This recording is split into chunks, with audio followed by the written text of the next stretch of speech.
My name is Aram, and my pronouns are he, him. I'm the producer of the Dungeons & Dragons podcast, God's Fall. And I'm Dylan. My pronouns are he, they, and I'm a physicist from Canada. Welcome to Kill Every Monster.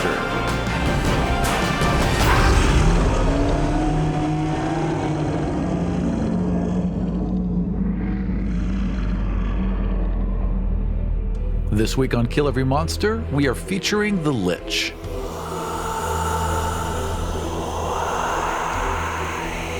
The Monster Manual describes liches as the remains of great wizards who embrace undeath as a means of preserving themselves. They hunger for long-forgotten knowledge and the most terrible secrets. Because the shadow of death doesn't hang over them, they can conceive of plans that take years, decades, or centuries to come to fruition.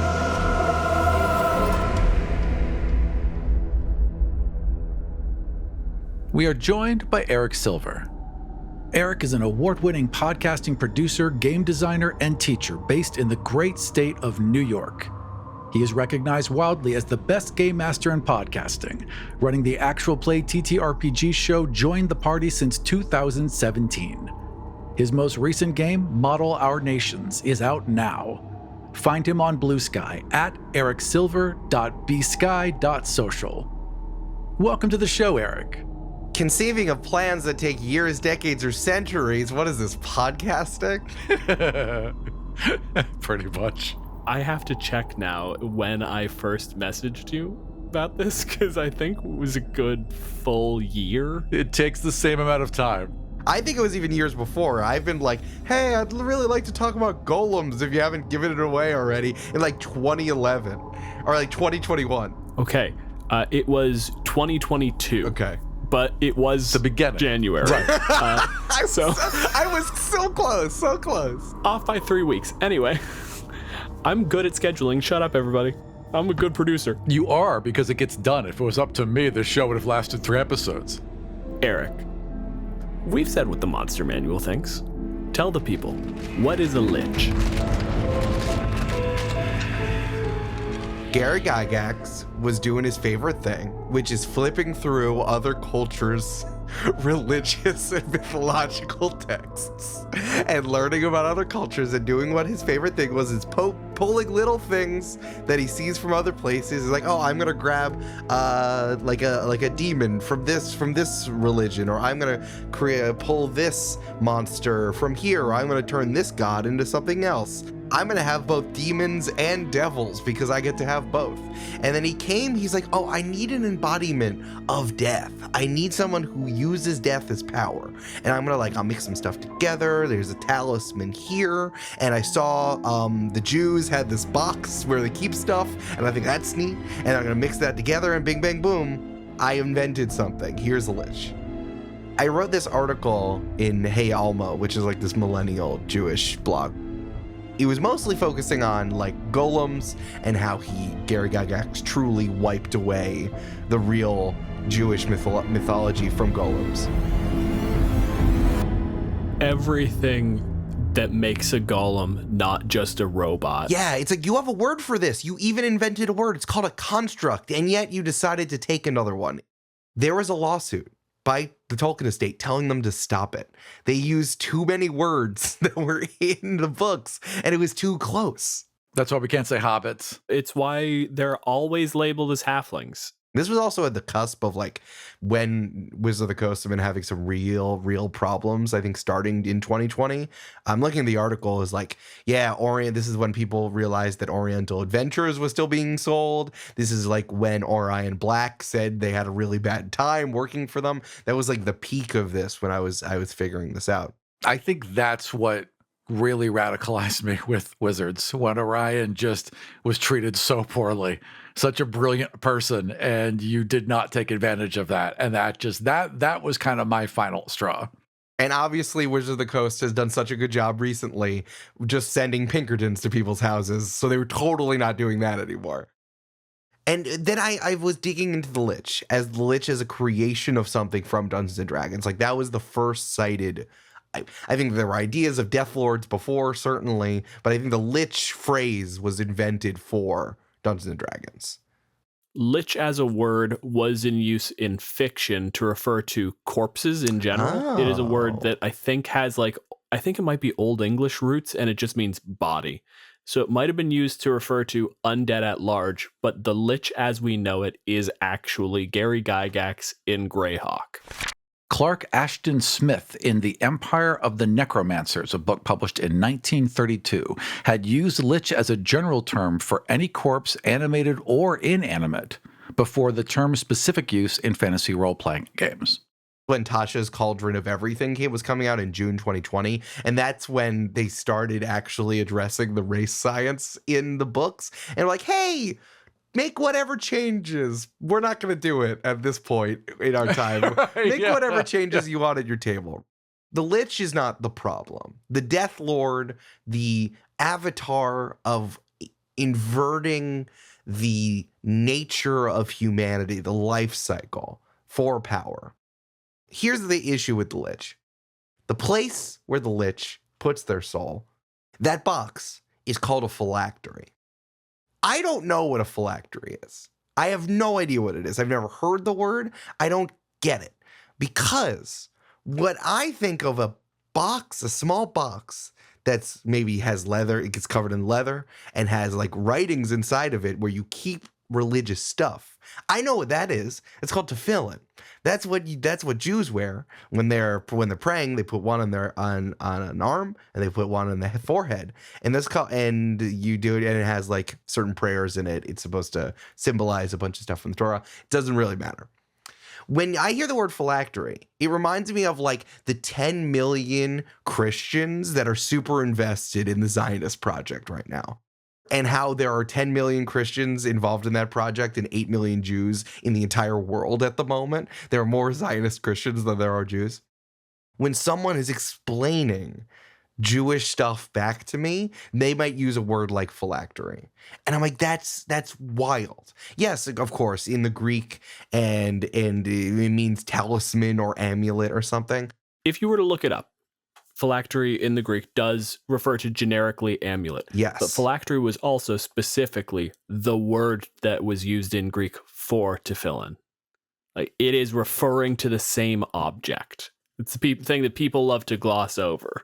If you've only seen the Rugrats Hanukkah special, I mean, this is pretty close to what was happening. The Hanukkah story was about this time period. There's a lot of stories like after the time of the Torah where the Jews were still running around trying not to die. And yeah, the Hellenistic period when like everyone... Thank God it got better. No. But it was a little different. And yeah, there's a lot of like times of people, lots of different peoples in power were describing Jewish objects. It's funny you said that, Dylan, because today, and maybe now that I'm using DuckDuckGo, because in the time between I wrote this article and now, Google has shat itself. So I looked it up today just to check what comes up when you get phylactery. The American Heritage Dictionary of the English Language, 5th edition. The first thing is a description of what tefillin is. Either of the two small leather boxes containing strips of parchment inscribed with quotations from the Hebrew scriptures, LOL, written by Christian, traditionally worn strapped to the forehead and the left arm by Jewish men during morning worship, except on the Sabbath, LOL, also funny, and holidays. 2, see also tefillin. 3, a charm or amulet. Same thing for Merriam-Webster, very similar. Same thing for Britannica.com. Only when you get to ForgottenRealms.fandom.com is it, in fact, the first thing as spoken in the Monster Manual. We have this conversation a little bit with Evan in the Gollum episode, but it is the fundamental misunderstanding that D&D bakes into its lore. D&D can't handle Judaism because Judaism is a religion that prizes academic understanding and knowledge of its own structures and rules. You read things. Intellect is a reasonable casting stat for a cleric who is Jewish. Interesting. But the moment you make it an intelligence thing, it can't be attached to God. God can only be known through wisdom. And if it's not known through wisdom, it must be arcana. And since it's arcana, it's a cult. And since it's a cult, it's evil. I cast all of my spells through charisma. It's my argumentative stat. But that's very good, Dylan. I've never considered it from that perspective. That's very interesting. the Lich as an existence, I do not have a problem with. Like, one of my favorite villains of all time is the Lich from Adventure Time, because it drills down on what the Lich is. It is a creature that wants everything to die. I am the end. I am going to extinguish the final light. Why do I need to keep my box in this thing that you found in your studies, Gary? Like, why is my box your thing? Why have you grabbed it? Especially because we were talking about like how Dungeons and Dragons and the fantasy genre are trying to be hand in hand, intertwined. Yeah. In 5e, you have to keep feeding it. So in order to make it, you have to feed it a soul, but to keep being a Lich, you got to keep feeding its soul. So it's got to be somewhere nearby, I think. But there's not strict rules on it. You could do it in the morning, maybe. You could do it in the morning every morning. If you're talking to the general D&D public, you wind up with the old school AD&D folks who will see this shit. And if you point out to them, hey, phylacteries are a Jewish thing, making them into the thing that an evil monster uses to keep itself alive, making it an object that is to be destroyed, that's fucked up. Dylan, that's pretty fucking woke of you. Can you get out of my goddamn games, please? It's just so easy. It's like, just don't call it a phylactery. Maybe don't redesign Vecna with arm ribbons. Don't keep hinting towards this thing. I didn't even know that. That's wild. Give it some room. Like, just make it different. There are so many people who don't want to see anything in D&D change. And, oh, you have to change it because it's a Jewish thing. And we're not making it anti-Semitic. Except, if I'm not mistaken, in like 3rd edition, they didn't have the you have to feed it souls aspect. Right. Yeah. They brought it back around in 5th edition. Yep. And now you've walked back to blood libel. Yeah, exactly. Yes. You specifically took a fucking Jewish thing and made it the target of more murdering innocents. Yeah. You gotta feed it babies or it just doesn't last. You gotta. I'm torn because obviously the references need to be changed. If you just completely divorced it from those origins, I think you'd have a really good first step, because I do like the idea that a Lich has to keep making sacrifices, that being a Lich is an evil act and continues to be an evil act throughout being a Lich. I kind of like that idea in general. Like, you are going against nature, and in order to go against nature, something has to be sacrificed. Something has to pay for those decisions. I do like that. It is very unfortunate that because of how they've chosen to create its origins, it's all negative. Yeah. The fantasy genre, and therefore D&D, as there is intertwined. I say the best person you can be if you're enjoying the fantasy genre is a Catholic who doesn't go to church anymore. You understand the structures of every religion in the fantasy world, and there's a pontifex, and maybe there's 3 gods intertwined and they're all parts of one, and then you go to a place that has iconography. I only learned this because my wife is Catholic, and at least like on Long Island where my family grew up, it's like half Catholic and half Jewish, so I figured it out after a little bit of time. I grew up as a Christmas and Easter Catholic and eventually became not that. For me, it's Orthodox, because we got all the swinging and the chains and the gold and the fancy outfits and the incense. Only one of those temples showed up in Little Odessa in Spider-Man 2 in Greenpoint, Brooklyn. I'll tell you that much. That Greek Orthodox Church is fucking awesome. As an Armenian, I was like, oh yeah, Coneheads, I know them. Yeah. I'm very familiar with them. So many of the different fantasy pieces of media I see, books, TV shows, movies, podcasts, actual play podcasts, etc. And I'm like, I just don't understand. Like, I don't understand this, like, the shepherd leading the flock. I don't understand the good, these person clearing out the darkness and then we're done sort of vibe. I just don't even understand, like, the religious war, because I'm on the other side. Like, when so many times we're having a crusade, I'm like, I don't want to do that. I don't want to be a part of it. Even I don't even want to participate with it as a plot point, where it's like, it's a bummer. It sucks. So it's like, when we have to acknowledge that the book that's supposed to be, and this is tied to the IP stuff I was saying before about the D&D movie, and Hasbro is pushing Wizard of the Coast as like an IP machine, right? Okay, it's one thing if you're giving me a book that teaches me how to play pretend. It's another one entirely if you're telling me the only way to play pretend is in fact to play in the Forgotten Realms, in our world where there's race science and there's so much human slavery and all of this stuff happening, all of the things people have been talking about, the problems in the Forgotten Realms fantasy. Because it's like, it's not that much of a problem if you let me do what I want, but if you're telling me I have to do it in the Forgotten Realms, then we have a goddamn fucking problem. Then my Lich cannot be whatever I want it to be. It cannot be the Adventure Time Lich. It has to it has to go to its box every morning and crack open a baby like a blue egg. They brought in a hag for Baldur's Gate 3, and of course, it's the evil witch who lives in the woods and is lured in a sweet, innocent woman who doesn't know any better. And also she keeps making deals with other people, and all of those deals she reneges on. And there's like absolutely nothing in there that could be related to conceptions of witches that are maybe anti-Semitic. Nothing there at all. That was all cleared up because this one time on the internet, Jeremy Crawford said that your hags could be men.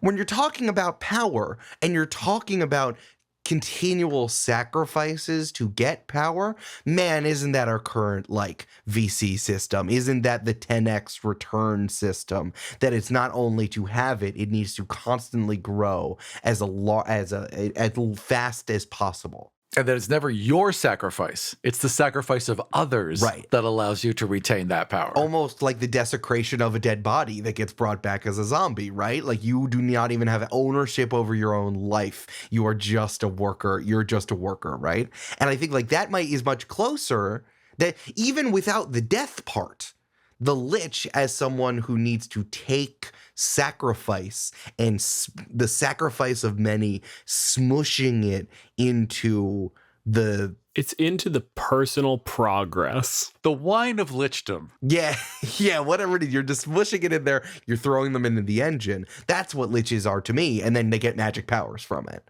My prep for this episode was reading a thought piece on Peter Thiel. Talks about his obsession with Lord of the Rings. And it's used by the writer to introduce this idea that Peter Thiel is obsessed with being immortal. He spent a huge amount of money on immortality research, and he describes it as the elves in Lord of the Rings are immortal, and human beings are just elves that die. So he's like, why can't we be elves? And it's a quote from him. Why can't we be elves? And I was like, this is how you get a fucking Lich. Yeah, the Lich needs to live forever to hold on to the Lich's stuff. That is so much more interesting. Or that their ideas are so important that they can't let this brain die. This brain has to go on living. Everything else can be sacrificed, but you need to hear my ideas forever. God, that would be a really interesting Lich. This is part of why I think the Lich is almost a better metaphor for capitalism than anything else in D&D. Because capitalism lies to us. It's that lie of progress. Oh yeah, people are being thrown in the meat grinder, but the world's chugging along forward. And like, when you break it down, not really. Nothing's actually getting better. One guy's getting richer, and then we're changing the definition of poverty so that we can say that poverty went down. The Lich is just that without the lie, because it is personal success. It is literally, no, I'm going to take an empire, I'm going to build a kingdom, I'm going to slowly murder everyone. And when you ask me why, oh God, I was reading a book. It was good, and I wasn't going to put it down, so fuck. Thousands have to die, I guess. What if we had buses? What if we did buses again? What if taxis were higher capacity and just had a set route? This is the pets.com of high-end groceries. What if you built tunnels just big enough for a horse? They can't back up. They can't turn around. It'll go great. No. I need like 20 more years. I gotta kill some babies. Hold on. God, I need to find a way to kill people. God, what if I just like put something into their head that would kill them? That'd be so efficient. Everyone is like, oh man, I want to make a lich, but they have to have this brilliant idea and it's difficult to think that far. No, you don't. You just have to have a guy who has one bad idea who won't let it go. And then you have a lich. It's got to be Elon Musk, but he won't fucking die.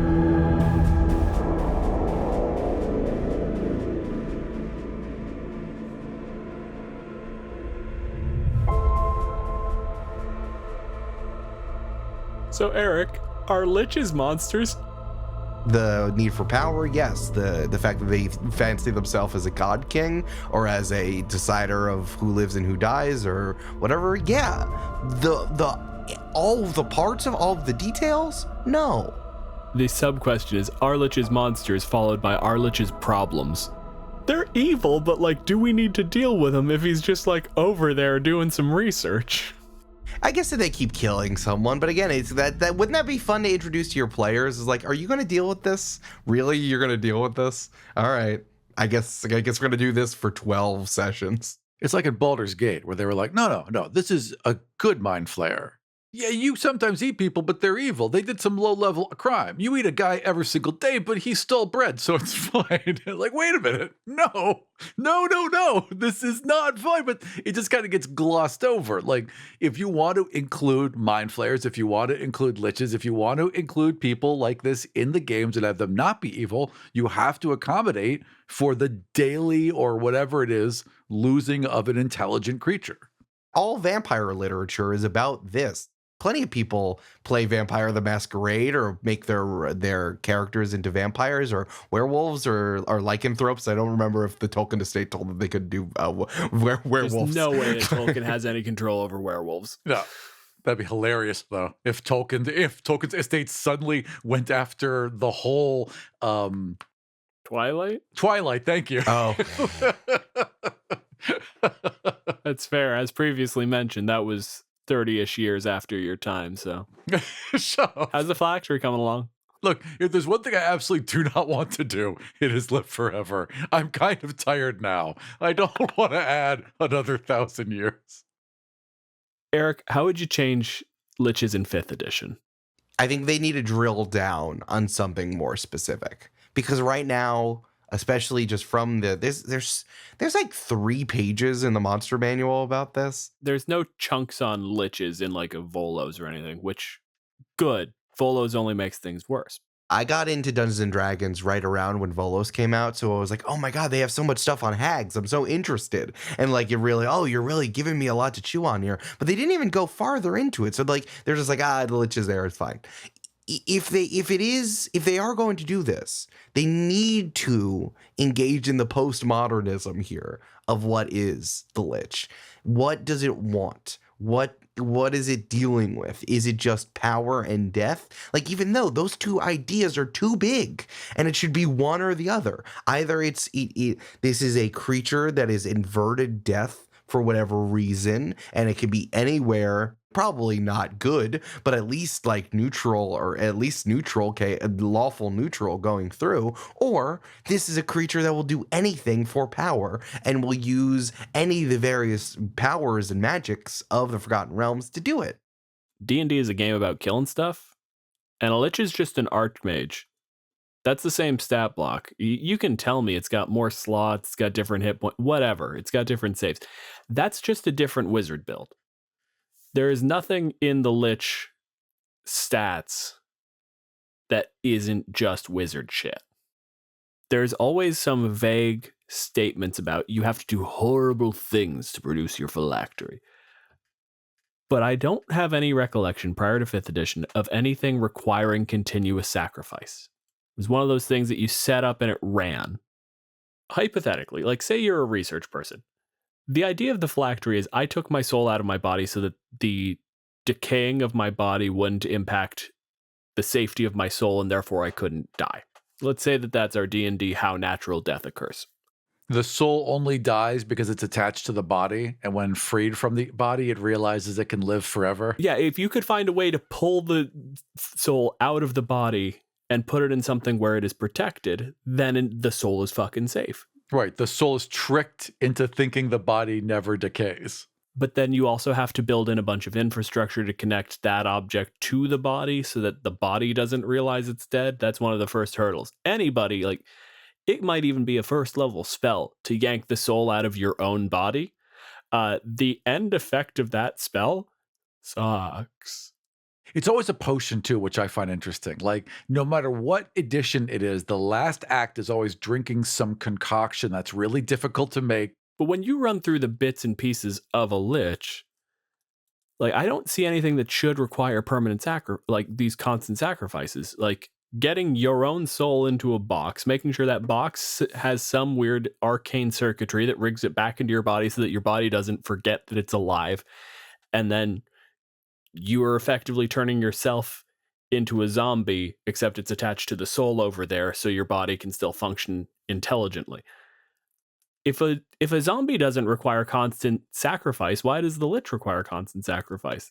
Right, it's those two ideas that are in conflict. Like, either if you want power, then you grind people into bones. If you want to not die, you don't necessarily need that. If you just want to not die, that feels like a thing you could just rig if you're a powerful enough wizard. That is the problem with liches. There are so many just like magic ways. You're like, well, I can just live forever. I can just keep taking potions of rejuvenation, or there's so many ways to dial back time that, hell, you could just become an elf. I mean, you could just polymorph yourself into an elf. Like, there's options as opposed to becoming scary skeleton man. Yeah, that being a scary skeleton's the worst way. If you were a regular ass wizard and just found a vampire and you were like, hey, I will give you half my grant money for this year if you bite me real good. That's a better undead to be. You didn't have to make a deal with Orcus. You could have made a deal with fucking Vlad down the street. We are talking about a setting in an imaginary game. I can think of 10 things right now that I could do that were more interesting than be turned into Skeleton Man. Like, again, deal with kiss a vampire, deal with a god, stumbling into an ancient city and seeing what they have going on down there. Like, any number of items with various or getting cursed by an item, but you want the curse. And then there's a lot of weird things about, like, do we uncurse the person who wants the curse? Like, that's pretty cool. I like the idea if the curse is bad for most people, and this is one person who's gotten away with it, but the problem is that the curse will only break. Like, you can only destroy the item that generates the curse if it's not entangled to any ongoing curses. It's like trying to access your camera while another app has it open. Like, you can't... Sorry, we can't destroy this. It's currently invulnerable because it's protected by the life force of someone who's, like, directly sort of wound up in it. So you have to kill that guy first. And once you've shut down that process, you got to find the little USB icon and make sure it's ejected. Okay, now we're coming around that, like, if it's not called a phylactery, if it's just your soul in a box, wouldn't that be so much more interesting if it was like a vase and the vase can't be broken? If it breaks, you die because your soul's in it, but the vase is keeping your soul so you never age. It's almost like it's a Dorian Gray situation. And I love the idea that you just become obsessed with it. Like, yes, you could hide it away. You could, but you can't. You have to see it. You have to touch it. You have to keep bringing it out of its protective case. You have to keep pulling it out of the extra dimensional space because you're just so obsessed you can't help it. Or even, like, I'm worried it's gonna get broken. Oh yeah, I know it's in my bag of holding that I put in my pocket space, but, like, what if someone comes through there and breaks it and then I die? Like, you need to imagine, like, I need to have my vase 10 feet. I need to see the vase at all times. I need to touch it. This is just me with ADHD. This is just me having to have everything out on open shelves, or I'll forget that it's there in a doom box. I would literally be the Lich who's like, Where is my phylactery? It has to be out on a shelf or I'll lose it. This is the character who doesn't become a Lich because they're a villain, but becomes a villain because they're a Lich. You put your soul in a box, and then you're like, well, fuck, I need to make sure this is safe. I need to build a giant fortress. Well, God, this is really castle-shaped, and I do need guards. I guess this is a castle now.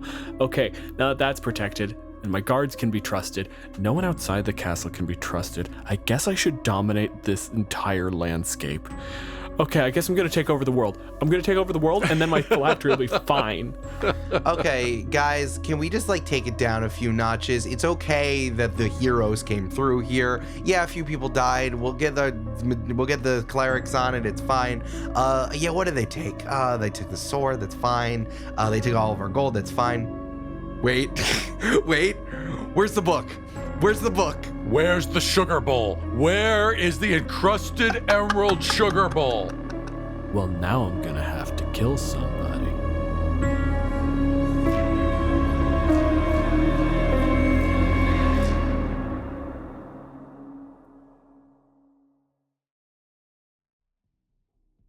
So I know what we're dealing with.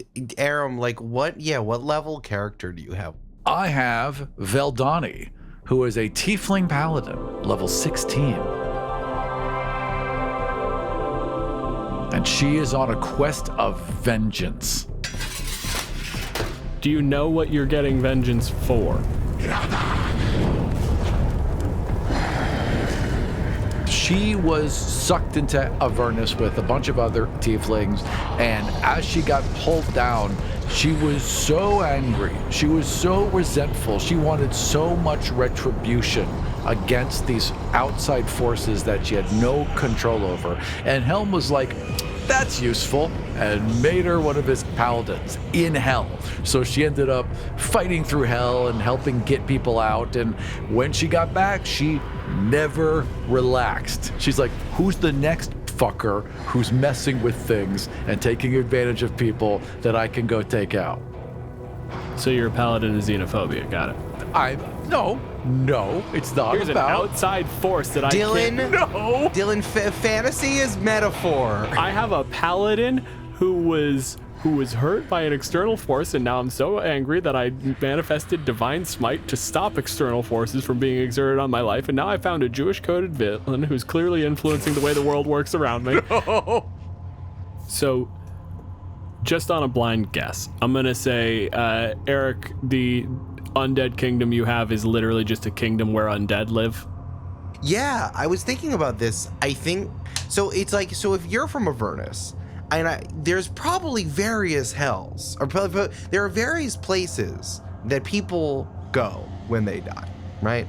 There's a lot happening. There's where humans go, and where dwarf goes, and elves go. Funnily enough, there's not that many places where bad people go. Or non-devout bad people. So to my knowledge, for Forgotten Realms stuff, I got way too into this for a little while back in my bachelor's degree when I had, time.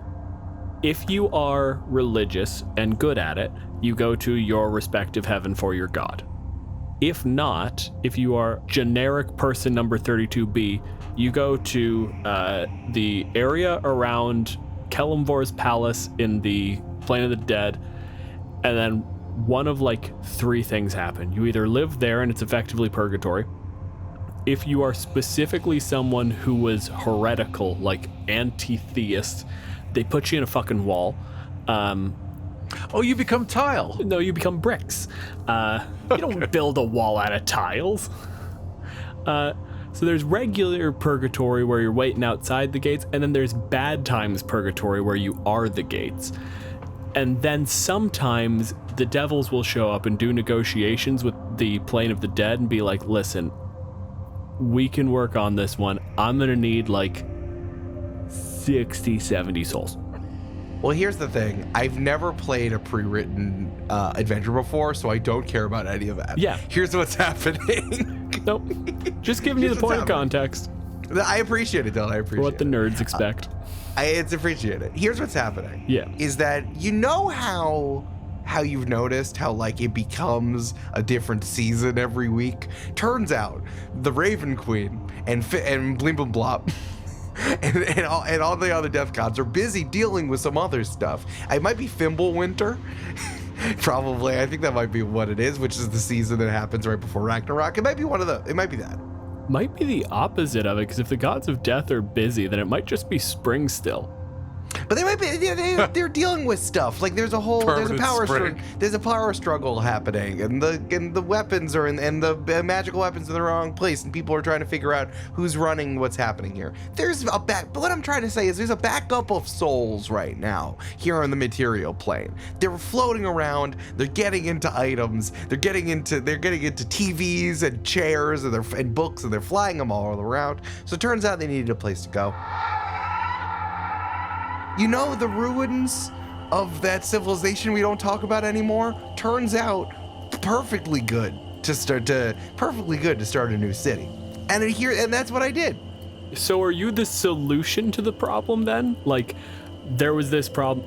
A different necromancer caused a problem that didn't let souls pass on, and they started getting amassed in different shit. Oh, it wasn't necromancers. It was the Templars of Light. Of course. Regardless, there is an issue with souls passing on. And it was you, the Lich, were like, well, if they keep possessing your shit, I don't know, I can just build a kingdom over there and we can just put the dead folks in it. And then we just have a regular ass kingdom full of dead guys. It's called Evermist. If you're trying to envision it, it's like Buffalo, New York. Oh, okay. Yeah. We get a lot of snow because it's on the lake, but also devoted to the bills. Devoted. Right. Feels like an eternity just from being inside it. No, I know. I gotcha. Yeah. Absolutely not. I will not besmirch the good people of Buffalo, New York. Absolutely not. There's a rich barbecue culture because it's far away from the places where it is. You gotta just do whatever you want. So Evermist, we're hanging out, and it turns out, listen, you don't live for 1,000 years without reading The Power Broker about Robert Moses. And because that thing's long, that's like 700 pages. And Robert Moses' biography. And I've learned a lot about what city planning actually should be. So it turns out it's all working. Evermist has been up and running with plenty of denizens growing by the day. It just so happens that all of them died before. Right. And it's working. We can't have that. I know, and it's working. It's working. Yeah. No, yeah, but it's a working system that no one can really, pull out money or labor from. It's just not working. I mean, we have buses. It's just they're free. Free? Oh, now we gotta go smite shit. They're free buses. No, Evermist is working. We have a new magnet school for arts. I'm gonna try to narrate you into this, Eric. Contradict me as you see fit, because I'm going to try to work something into you.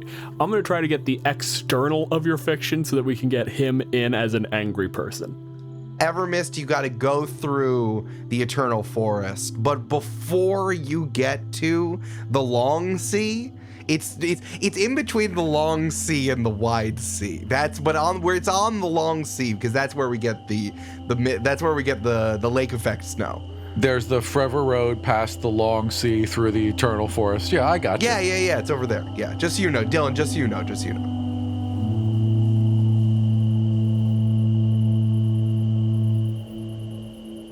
Aram, you spent a long time questing.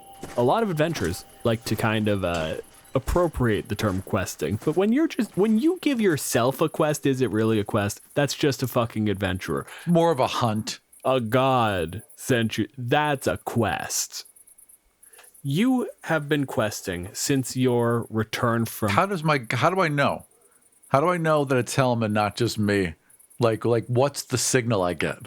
So what's the god signal? Helm is the watcher. He's a god of protection. So it is legitimately a glow of your shield. Yeah, he's not subtle. No, This is straight up. There is a helmet engraved on the front of your shield. It's not like big sticking out. It's just a bit of a relief. And the eyes will glow and it will speak to you. And it sends you in direct. It's a voicemail. You're not talking back to Helm. He's the watcher, not the listener. No, he just leaves a message. Yeah. So you've gone on many quests to the point where I think you've sort of figured out the things to look for. Helm has not sent you on a quest in a while, but you've noticed something. There is a fear among the populace in general of demons and devils and people making deals and them taking your soul after you die. And something that you've noticed is lately in these border towns near the edges of the eternal forests, there are salesmen. Now, they're not selling shit as far as you can tell. They are going around and making offers. They are orienting souls. These people are basically having someone come to them and make them the offer of, you know how when you die, sometimes you turn into a ghost and it's bad because it's unfinished business? And you have to really choose, do you want to have like unfinished business and eternal torment but be on the material plane? Or you can go to an afterlife and never see your loved ones again? What if I just gave you a place you could move and be a happy ghost? So they're like soul hunters? They're like headhunters for souls? And as far as you can tell from the stories you've been told, they seem to be making a deal that is too good to be true. They are offering what you can at best describe as a replacement for the afterlife that is a retirement home. Right. Okay. What if instead of dying, we sent you somewhere where you could play shuffleboard? Right. You'll still die, but like you won't have to like abandon the material, you know? It's better than just shuffleboard, though. It's like everything. It's everything. What if you just keep... Listen, what are you going to do? It's purgatory in a nice font. Do you want to try some courses at the university? We got some of the greatest thinkers out there because they died. So now they can teach. Okay, so the obvious first step would be to find one of these salesmen. So the thing is, one of the problems you've run into is anytime you corner them and you get that sort of holy light working, they leave a standard dead guy suit in their wake and just poof. These are definitely, after the third or fourth time you've tried to capture these people and interrogate them, they're super dead. They're ghosts. Right. They're ghosts that are hunting more souls. Okay. Do they have pamphlets? They do. They're also ghosts. Oh, fuck. Oh, no, ghost pamphlets? Like Little ghost soul pamphlets. You've managed to get one where they give you the pamphlet and you start flipping through and you feel that like holy rage bubble and the shield starts to glow and then they go like, there's the moment of, oh, fuck. And the people just, boom, and the pamphlet, right. poofs, and it's like... Helm cannot be cool, man. Just be cool for 5 minutes, Helm. It's honestly debatable whether it's you or Helm. Hey, Aram, can you remind me your character's name? It is Veldani. Hey, Veldani, can you make a intelligence saving throw for a second? Sure, I could do that. There's a +4, which gives me, a 17 plus 4 is 21. Okay, cool. Fine. Whatever. Okay. All right, fine. Fine. Be that way. Make saves, dickhead. As this most recent pamphlet bites me and then scurries off. Like, ow! Right. Oh, yeah, God they're damn it. absolutely haunted. They scurry off, and then it turns out that they, again, are also ghosts and just sort of dissipate into the air. And at least one time, you've gotten in on this before, like, someone got the talk from the ghosts, took the pamphlet, you interacted with the ghosts, then the pamphlets all disappear, and you've just got one angry villager behind you. Like, that sounded cool. They just fold themselves into little paper airplanes and fly out the window. Look at come there! Oh! I like how delightfully twee my creations are. This is wonderful. Hey, listen, you lined it up as a place that actually works. You're not going to have, like, these savage, monstrous people, like, you won't go to heaven. You'll come here with us. Yeah, this is the island of misfit toys, but for souls. That's how I'm seeing it. Yeah. Listen, you were describing realtors before. Yeah. I think they are, in fact, savage monsters. Ooh. To be fair. Ooh, all right. So, It's realtors, but all they're doing is giving away free land. So it's actually not so bad. You can live in a deluxe apartment in the sky if you don't have a body. It's super easy. So this is where we stand, is you have managed to, via a collaboration with a wizard that you once did an adventure with. He keeps calling it a quest. I am on a quest from God. There are no others. Yeah. He managed to help you basically build something that soul binds the pamphlet. Like a trapper keeper. You know the cases people used to put their Pokemon cards in? It's a little sleeve. You've got one of those. Every time you want to look at a different leaf of the pamphlet, you have to like take it out, flip it, and put it back in real quick. Right. But you've managed to secure the pamphlet that is telling you essentially where Eric. It's called Evermist, yeah? Evermist, yes. It's lost several pages, but it does have the cartoon map on the back with like you are here. Yeah, we a lot of graphic designers have unrested souls. So we were able to make it super clear. Yeah, super clear. It's beautiful. You can buy it at the merch store. It looks like a Disney map. Yeah, it's a Disney map. That's why they are ghosts, is these pamphlets need to be able to interact with the soul after the person has died and help them get there. So the pamphlet also has to be a ghost.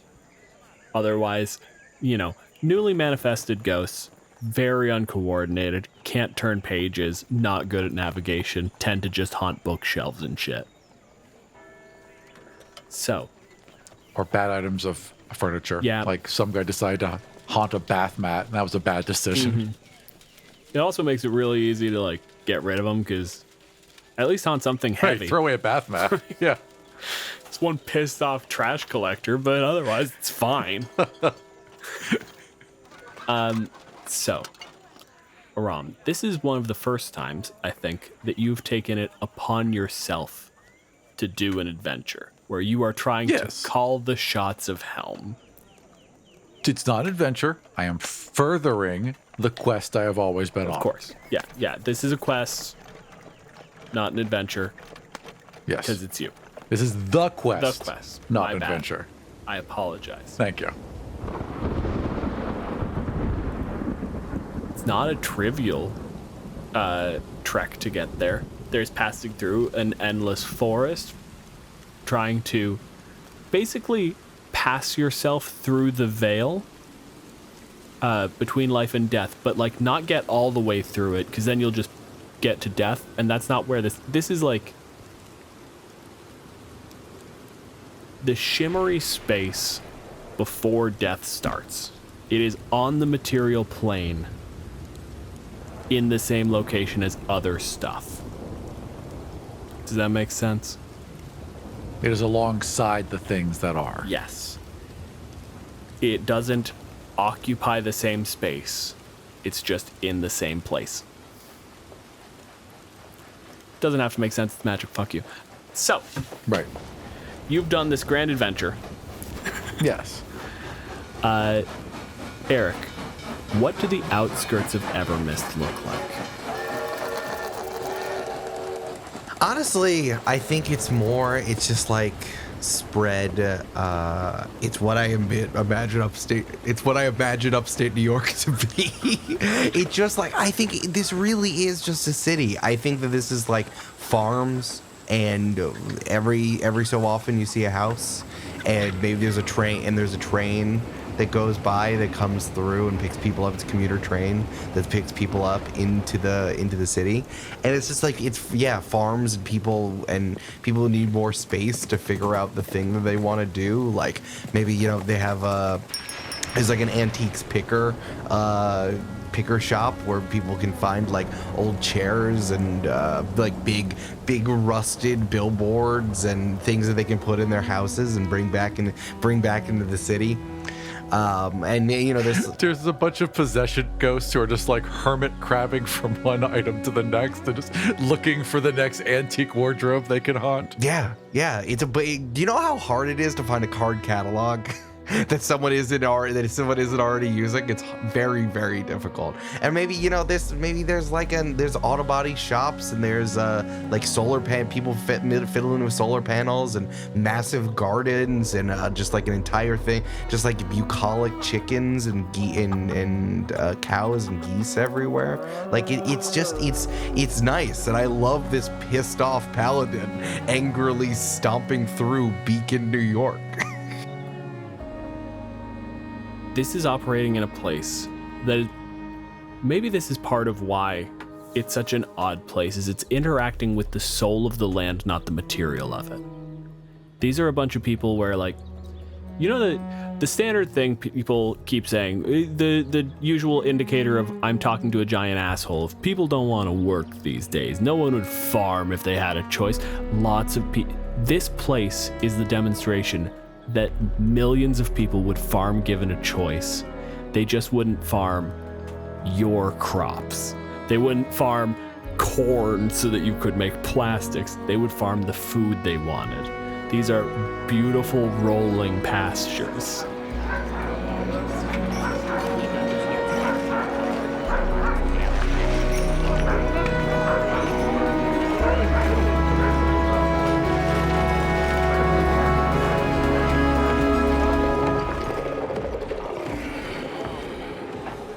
I love the idea, you know, when they say that a house has good bones, is like we keep the bones of the house and you just keep moving things around as much as you want, like literally move the bones, stay while you can kind of like rearrange the house and everything.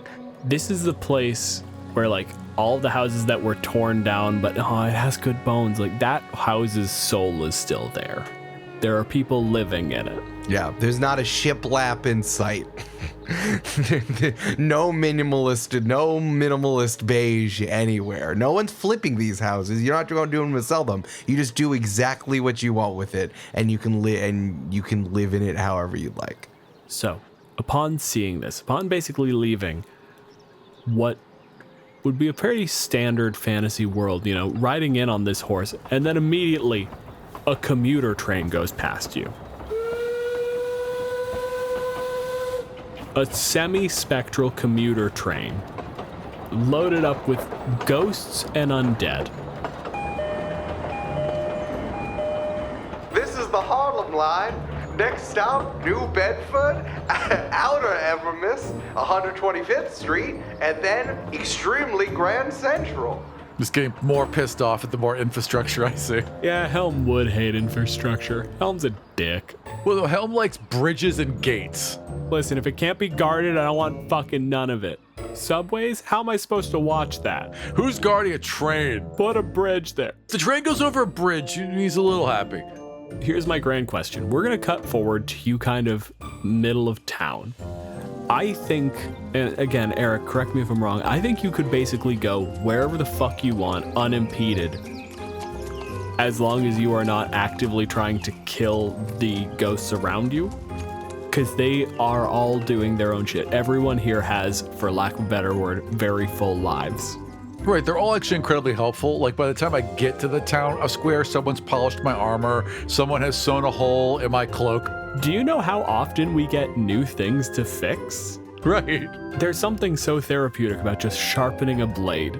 And at first I'm like, you know, like they start tugging on it and I start tugging back, but then I realize they're being helpful, so I kind of just let it happen. Just a kindly old man just holding your sword, then inhabiting your sword and sharpening himself. Gets out, hands it back to you. Someone's inside the wet wheel, someone's inside, yeah. Everything's Everything just is like, possessed. it's like Flintstones, but they're possessed instead of animals. And the sword says, it's a It's living. 11, yeah.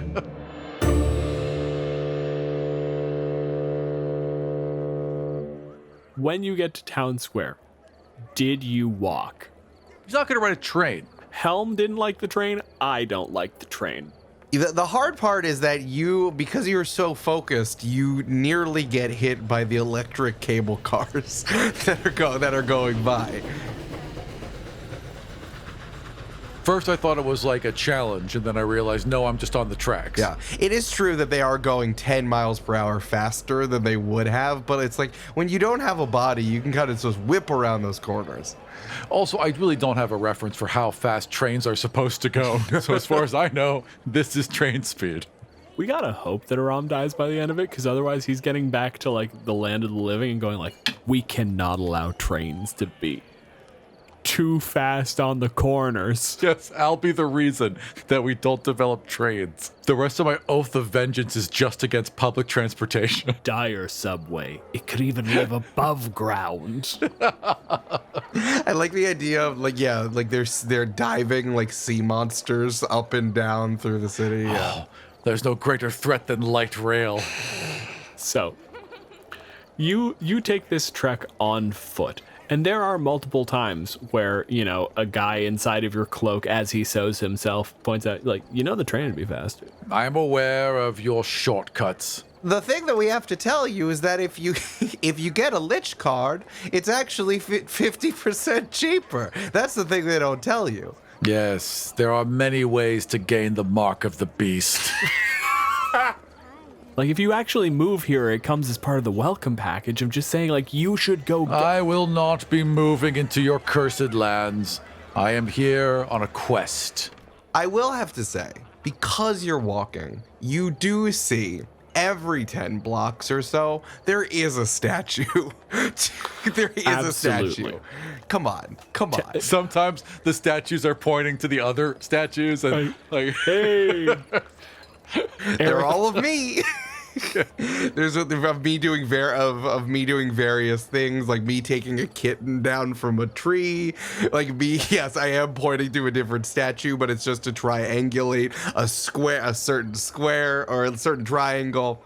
Eric, you're not allowed to use colors because I'm assuming these are all in vaguely spectral marble. Yeah. Yes. Knowing that limitation, please describe your Lich, and if you have one, give us the name.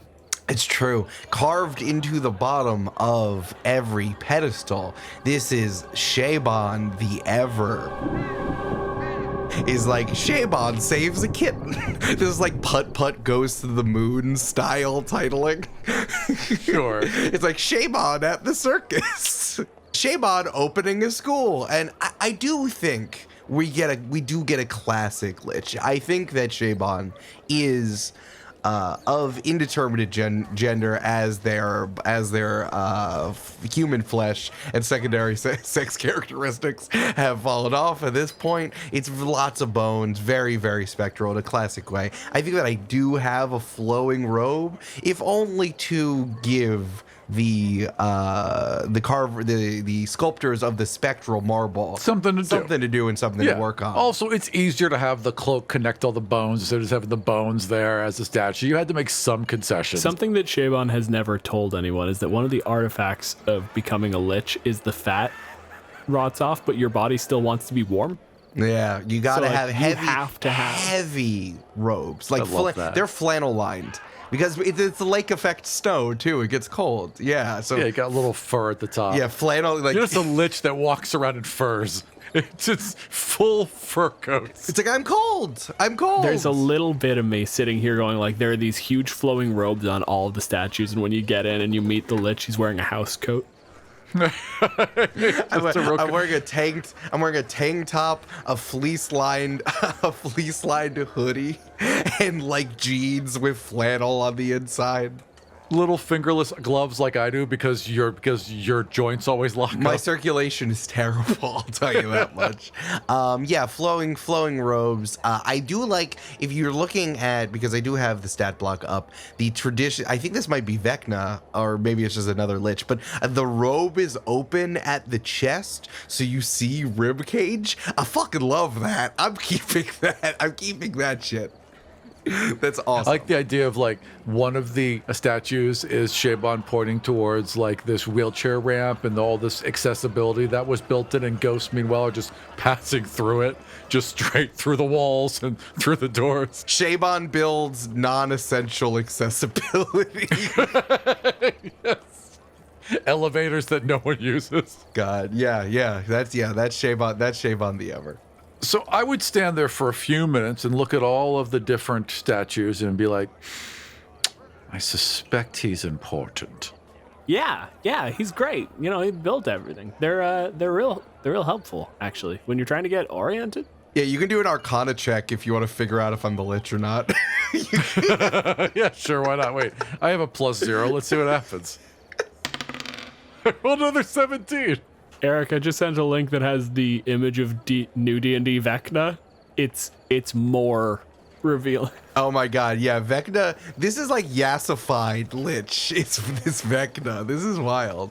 Those arm ribbons are particular. Yeah, they really are arm ribbons, huh? They really are. Man, I don't think I've ever seen this photo. It's a really good design for Vecna, especially with the book hidden inside the rib cage. I like that detail quite a lot. Oh, I do like the that. arm ribbons are a little suspect. Also, the the golden hand, the replacement of the... Yeah, I like it. It's just the ribbons. Yeah, no, that's really really interesting. Yeah. Again, this is what happened. You just kind of do whatever, and then you make something whatever. Yeah. Yeah. Anywho, Aram, what was that Arcana check? Oh, I rolled another 17. So 17 plus 0 is 17. You can, in fact, identify a stereotypical big flowing robes, definitely a Lich. Yes, I believe this might be the Lich I'm looking for. And then down on the plaque, it says, Shaban became a Lich in the year 1232. Yeah, Yes, all signs point towards this. You walk to the statue that's like Shaban in different stages of turning into a Lich. There's literally like 7 of them in a row, like the evolution of man. Yeah, exactly. Yes, this is exactly what I'm thinking about. Yeah, they're walking. All right, so at that point, I believe I would activate my divine sense and start just whom, whom. Aram, I have to do this description. I read it this time. Hang on. As an action, I can detect good or evil until the end of my next turn. You can sense anything affected by the hollow spell or know the location of any celestial fiend, undead, within 60 feet. That is not behind total cover. Dylan, if this makes your life easier, the roll that I made before, I was trying to scry and I failed. So honestly, the fact that I'm getting a ping, that I got pinged, I'm like, oh, yeah. Okay. We got something. Great. No, what I was going to say is the way I describe this, I have to do relatively frequently on this show, but I don't think it's ever been more warranted. Your divine sense turns on, and you can immediately see lit up in your vision the location of every undead within 60 feet, Aram. You are immediately blinded. Well, thank God. There's Christmas tree lights, sure, but there's a star on top of the tree that shines brighter than all the others. Okay, you're right. But also, if I took every Christmas light on the fucking thing and I put them immediately adjacent to each other, and I just had a giant brick of only the bulbs and I turned all of them on at once, it would be glaring. I suppose. I can't there's no dimmer switch I can do on this thing. There is over the course of the effect of this spell ability, whatever, you can get a handle on it. But the immediate effect is you just said, show me the undead in a city of the dead. At this point, I take off my flannel-lined hoodie and I put on my formal robes. As you're looking around, and there's a moment where you mutter something about finding the Lich, and someone just tells you, oh, it's a Thursday and it's before 4, so he should just be at town hall. Show me this town hall. Oh, if you just follow, and it gestures towards one of the statues, and it's the Lich saying, Shavon decides where they're gonna put town hall. Town hall this way, yeah.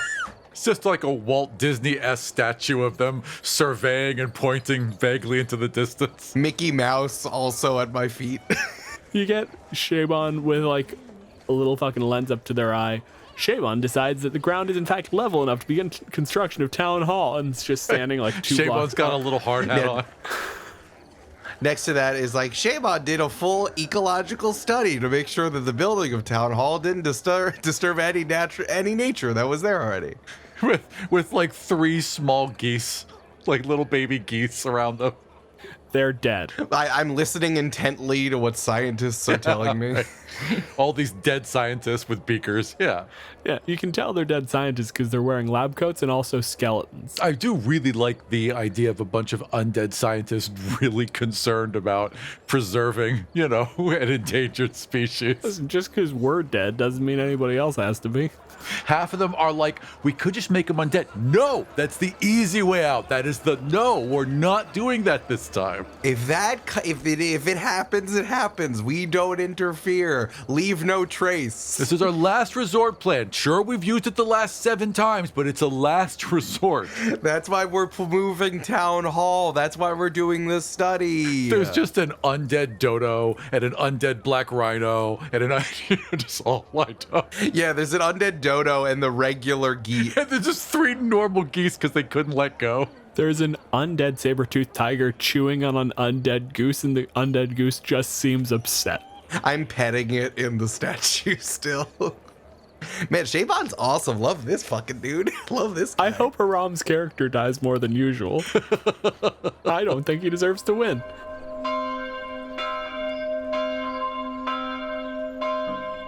So you find Town Hall.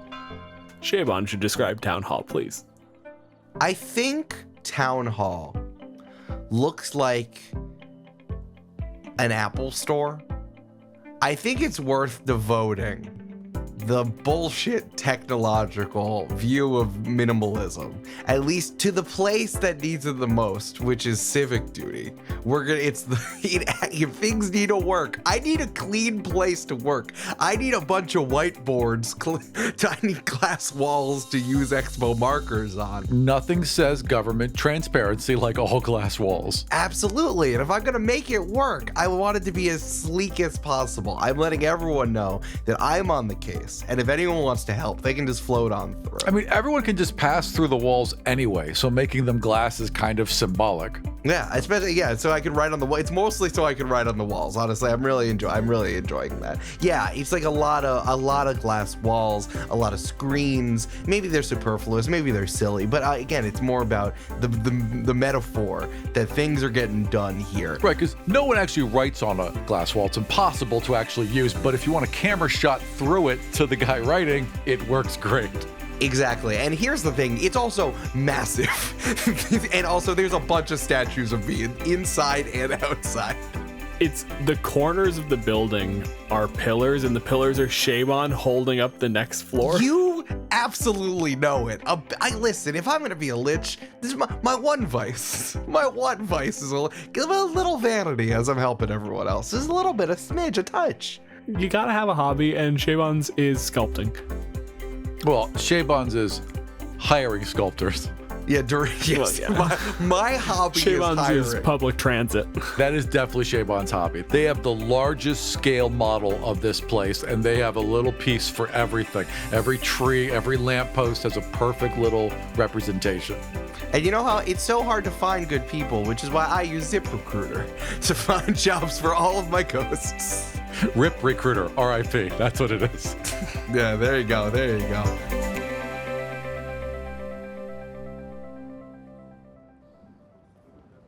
So Veldani comes up to Town Hall.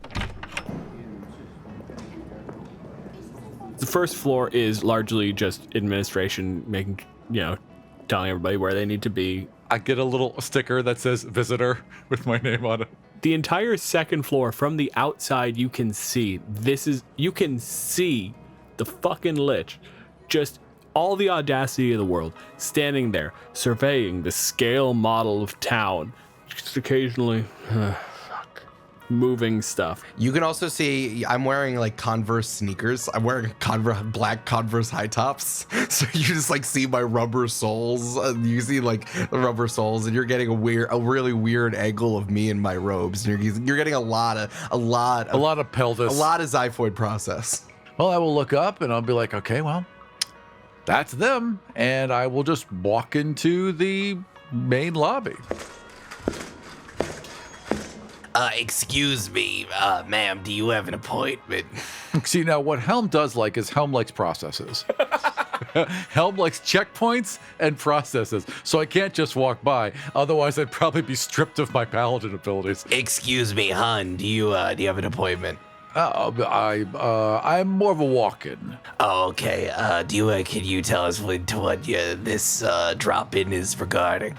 Yes, it is regarding a conversation I wish to have with, and I would look over at the Lich statue near me, because there's going to be one. Shaban holds up the second story of the building. Shaban. Oh, yes. Can you give some clarity upon where you're coming from? I can only ask because it seems like you do have your corporeal form. Yes. Let me see. And he looks at the form, and it's got name. He writes down name, time, check-in, writes down that. Reason for visit. I have come from hell to avenge all. All right. Okay, good. Well, why don't you sit in the waiting area for a moment, and I'll bring this in and see if Shaban has an opening. There's a couple uncomfortable chairs with wooden arms, and I survey them for a moment, and I pick the one high top, and I sit there. You go to sit on it, the chair levitates slightly and like sits with you. A head pokes out of the side and goes, "Hey, so you new here?" And even though it levitates slightly, it still somehow has one wonky leg. I'm not used to talking to things I'm sitting on, so it's a little bit disconcerting, but I'm like, yes. You can open up a highlights magazine where it says, "Spot the differences. We're in different places." She likes those, actually, so she's kind of looking through it, yeah. Yeah. Going inside, brings the clipboard in, flickers the clipboard into Shaban's office, where Shaban is trying to just work out how to get more trees per capita into the square without it looking too stupid or too much like, so that people don't get confused and they're back in the everlasting forest. Oh, Darlene, thank you so much. Okay. Valdani from hell. Oh, this was the ping from earlier. Okay. Yeah, give me like 60 seconds and let him in. And then after like 5 minutes, if you're like, could you like bring me like double latte? I forgot to make cold brew this morning. That's not me. You could. I know that's not your job. You do all the administrative stuff, but like I'm so swamped right now. I got this walk-in. Please. Oh yeah, sure, hon, absolutely. Like, oh my God, thank you. You're a lifesaver. Thank you. Shaban still uses that phrase, Lifesaver. constantly. The staff at large has generally accepted that they're never going to be able to get them to stop. I go over to my desk and I take out a velvet bag and I reveal a jade vase, which is just deep green with some cracks through it, like filled in with gold. And I shine it, and then I put it back and lock it in my desk. And I also take out the Power Broker, the biography of Robert Moses, which I have had covered in Robert Moses' skin. Sure, of course. made out of his flesh, and I'm flipping through it. I've doodled some spells in the margins just in case. And that's when Darlene lets Valdani in. At any point during look at all of these statues, did I see this item? Did I see where the Lich keeps their soul? Okay, so there's no representation of it anywhere. Okay. I would say that you would know functionally that my soul is somewhere else. My soul is somewhere, but no. That you have someone somewhere. Yeah. I think that's like the one thing I keep to myself is where the jade vase is. So I don't know it's a jade vase is the question. That's a good question. Dylan, what do you think? We could do some checks to see what research you've done, but like I don't know. This is the thing, is I think the reason you know this is a Lich in the first place is because you saw the statue that said, "Oh right, I forgot." Shaban goes through the process of becoming a Lich, which did in fact have Shaban opening a small box that's engineered to glow, basically like the suitcase from fucking Pulp Fiction, right? And casting spells into it. No indication of what was in the box. Got it. But the question I would have is that enough to cast locate object? Absolutely not. Fair enough. Just unequivocally no. All right, so I guess I would wait, maybe get a water or a coffee. You're led into this room, this massive city planning room where there's that scale model of the city. There are, notes scrawled on the glass walls all over the place. And there is a Lich, just a corpse, leaned up against their desk, flipping through a copy of The Power Broker by Robert Moses. No, it's a biography of Robert. It's I assumed autobiography, but that was attributing too much credit to Robert Moses. No. All right. No, The Power, by Robert A. Caro, classic. Oh, sorry. I was just catching up on some reading that I do. I had gotten a ping at some point, and now I realized who the ping is. So it's so good to see you. It seems like from your demeanor and from your whole visage and wonderful gleaming, what's that smell? Avernus touched outfit. You might be here to come talk to me, violently, of course. But I think that by the time that we're done talking, you might have a better sense of this whole thing, and you can figure out what exactly your quest really, really means. Because I don't think it's me. Shaban, there is a slight crashing noise below you, and you look over and you see a very embarrassed looking ghost standing there as if they were holding something, and a mug that has a latte in it smashed on the floor of the first floor. They clearly just tried to like hover up and through. It just knocked out their hands and fell straight down. Forgot that they had a material. Darlene, it's fine. Give me another one. It's fine. Of course, sir. It's our. I shouldn't have. I shouldn't have asked in the first place. It's not your job. That's fine. It's fine. So, how can I help you? Veldani nods and strides forward until they're in front of your desk, and then lifts their hand to their chest, touches the little shield emblem on their chest, and casts Zone of Truth. What's my saving throw? Charisma 17. Lovely. Again, I wish that at least my intelligence is working. My charisma should be higher, but I got +3. Oh, that's a nat 20, baby. Nice. Oh, a Zone of Truth, of course. Yeah. You don't know me. I don't know you. Fair. I'm an open book. Whatever you need, whatever you want, I'm here. I'm talking. We're open. Now, first, introduce. Who are you? You seem to know me. Who are you? My name is Veldani, and I require one thing from you, and that is to relinquish the power that you have stolen. Stolen? What were they doing? What do you mean stolen? When you leave something at the bus stop and you don't come back for 3 days for it, is it stealing? No, you didn't want it in the first place. That's why I seen the Raven Queen left a lot of people at the bus stop, and Blimpleblorp, of course, who's always getting up to some sort of tricks on top of Mount Schmolympus, is that they seem to be left quite a number of people at the bus stop. I don't think I stole anything. I am not talking about these wayward souls. Wayward souls will collect where they will, and I see that you have tried to make a society here. But what you have done, what you have stolen, goes beyond this realm, into the realm of the gods, where you should not have tread.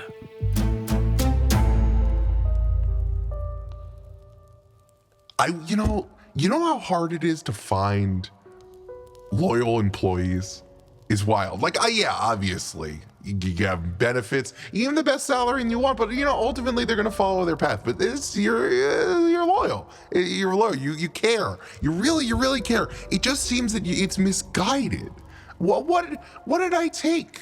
What is this? What do you mean? And I walk over to the very tiny scale model with, of course, and I kind of like move, because the three tiny scale model statues aren't pointing to each other in the way that they should. So I rearrange them.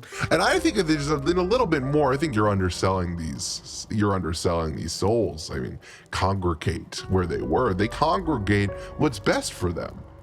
If people aren't taking them to where they need to go, then they're just waiting for a bus that never shows up. Or perhaps you're just filling them with simple amusements to distract and keep them here for your own purposes.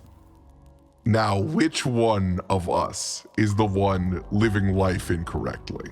Simple amusements? That sounds like the best parts of doing this whole thing. She pauses for a moment, because the idea of someone becoming a lich just because they want to have like one more live, laugh, love day wasn't something that they had planned on like figuring out. So that does take them back for a moment, but they shake it off and like, look, I am sure you have justified this to yourself 1,000 ways. You have the time. But I have the truth, and you have run afoul of it. Who said? What truth? And then she just, as soon as you say that, like, her eyes light up and she turns and like this single beam of light finds her somehow through the glass wall. The one God, the protector. Yeah. Somehow a beam of light finds you through transparent Well, you know, it still has to walls. find me. It's still a sentient beam of light. It's still impressive, Dylan. And so she turns to it and she's looking through the light. Her eyes are almost in tears because she's so filled with this idea of rapture. And she's like, the one true God found me in hell. Their light touched me even in that darkness. Their quest for me began that day, and I shall not abandon them.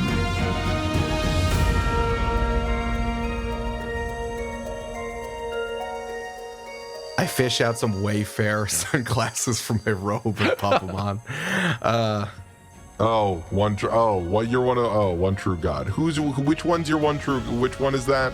The big greatsword comes off their back and the point goes down and they form that perfect helm pose with the greatsword pointed down, their hands on the hilt, their shoulders out. You can almost see the form of the shield form around them. They don't even have to say the name. Oh. Yeah, I grew up next to an Episcopalian family. Okay, I get it. Listen, I don't have the time now. I'm kind of busy, as you can see, with the whole. All you have is time. Well, Dave, when you're lucky, you're a walk-in. You're the one. Hey, who's the one who has an appointment book here, and who's the one who just walked in? I think again, it seems like you have us confused with each other. I have a lot of things. Yes, I have unlimited time, and it's very booked. I can get you in if you want to do this later, 8 weeks later. I don't have time, but it seems again your truth, this idea of truth. If there's anything I've learned from these old bones, there is no absolute. There is no everything. If all you're doing is you're taking the material plane as your practice run before your dress rehearsal. And let me tell you, when you get to the big show, when you get up there, they laugh a lot. They laugh certainly a lot less, and they don't applaud for you at the end. This is it. This is what we're doing here.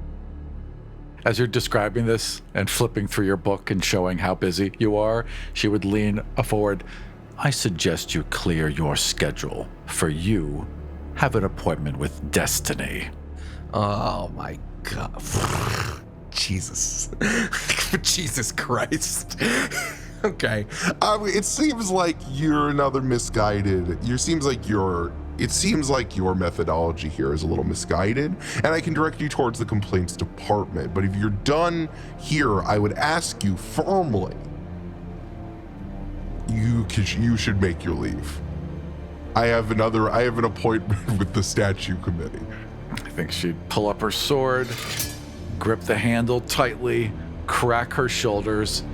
I'm afraid we're not quite done yet. This is my least favorite part of the job. We're gonna roll for initiative. All right. Let's absolutely do that. I have a +1, which gives me an initiative, even though I was very ready, of 6. It's fine. I got a 20. It's fine. I got an 18 plus 3. Then, Shaban,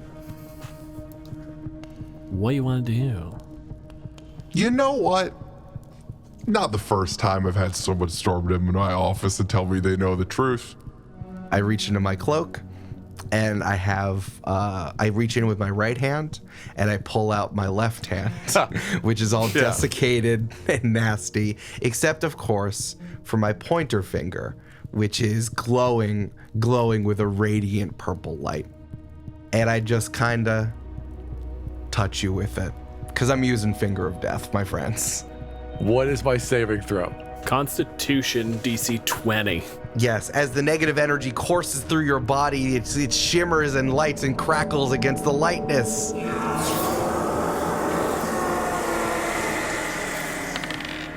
I rolled a 14 plus 6 is 20. Okay, that's going to be half damage. So that's going to be 78 plus 30. All right, that's 32 plus 30. 31 points of damage. you are immediately racked with pain. Can't breathe, like the whole chest tightens up, like it feels like death. It feels like a panic attack. Which is worse. Like it's not even necessarily death. It is the process of your body thinking it's dying and then reacting to that fact, like almost overcompensating, trying to force the life to move. I'm sorry, did you think you were gonna come in here and do your whole light thing and tell me I'm wrong? And then you just like, everything's cool and fine? You think that, you just thought that? All right, who's the misguided? Once again, I have to ask, who's the misguided one in this situation? And then you just see the eyes flash with this golden, holy light. And I grab your hand and I stand up and I look right at you and I cast Banishment.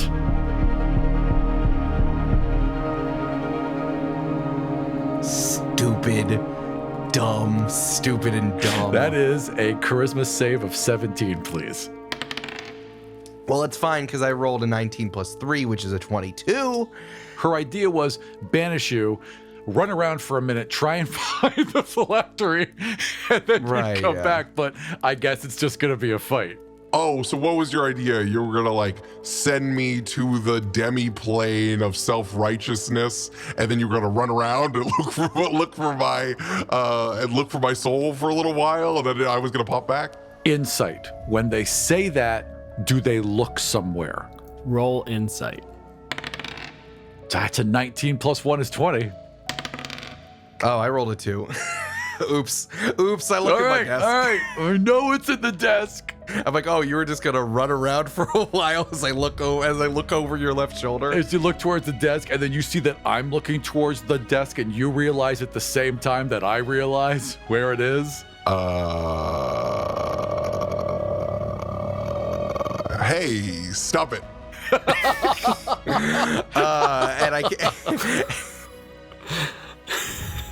And that's what I use. And that's what I use. Disrupt life. I'm like, hey, stop it. And I go poof, and just like just in a 20-foot circle around me, just purple magic just bursting out of me. And that's those are my legendary actions. Aram, you see the copy of Power Broker. Magic courses over it. As you can see, Disrupt Life basically starts to further desiccate the skin on the cover, and the magic that maintains the book basically pushes back and allows it to remain physically constituted. Now you need to make a DC 18 con save. Natural 20 plus 6 is 26. Okay, so that's passed. It's going to be half damage. The 21, let's just use the regular 21 divided by 2. That's 11. 11 points of damage. It sucks, but I'm still up. All right, now I have a question, Dylan. Yep. That was my legendary action. Mm-hmm. Can I still go? Yeah. Okay. Legendary actions trigger after anyone's turn but yours, and don't interfere with initiative order. I throw my extra hand at you, and all 5 fingers touches you right on the chest over what's the symbol of your god? It's a shield. It's just a shield. Everything's a shield. Oh yeah, that touches you right on the shield, and Power word kill.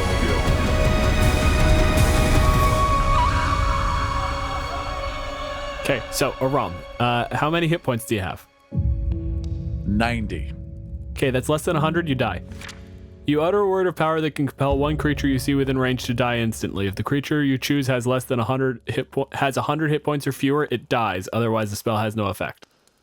I think that Kelvani, because you're dead now, so Kelvani falls backwards with a loud clang. I can smell the magic like ebbing off of your armor, and I move my hands around, little twinkling of my fingers.